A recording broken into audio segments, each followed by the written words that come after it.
നമ്മളെപ്പോഴും എല്ലാവരുടെ മുന്നിലും ഇങ്ങനെ നല്ല വ്യക്തിയായി തന്നെ ഇരിക്കണമെന്നൊന്നുമില്ല. നമ്മളെ മനസ്സിലാക്കുന്നവർ നമ്മളെ മനസ്സിലാക്കും.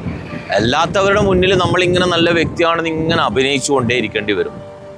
എടോ, നമ്മളെ മനസ്സിലാക്കുന്നവർ നമ്മളെ മനസ്സിലാക്കിട്ടോ. എല്ലാത്തവരോട് പോയി പണി വെക്കാണ്ടി പറയേ. എല്ലാത്തവരുടെ മുന്നിലൊക്കെ ഞാൻ നല്ല വ്യക്തിയാണ് ഇങ്ങനെ അഭിനയിച്ച് കാണിക്കേണ്ട ആവശ്യമൊന്നുമില്ല. അവർക്ക് നമ്മളൊരു ശത്രുവായി കാണുന്നുണ്ടെങ്കിൽ അത് അങ്ങനെ ഉണ്ടായിക്കോട്ടെ. കാരണം നമ്മൾ നമ്മളായിട്ടേ ജീവിക്കും.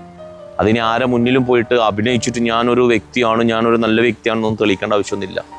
നമ്മുടെ കൂടെയുള്ളവർ, നമ്മളെ മനസ്സിലാക്കുന്നവർ, നമ്മളെ വേണമെന്നുള്ളവർ നമ്മുടെ കൂടെ ഉണ്ടാവും.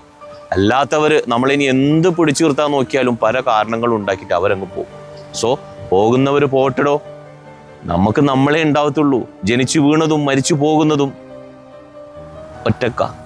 ആ സമയത്തൊന്നും ആരും നമ്മുടെ കൂടെ ഉണ്ടായിട്ടുമില്ല, ഉണ്ടാവത്തുമില്ല. അതുകൊണ്ട് ഒറ്റക്ക് ജീവിക്കാനും കൂടി നമ്മൾ പഠിക്കണം.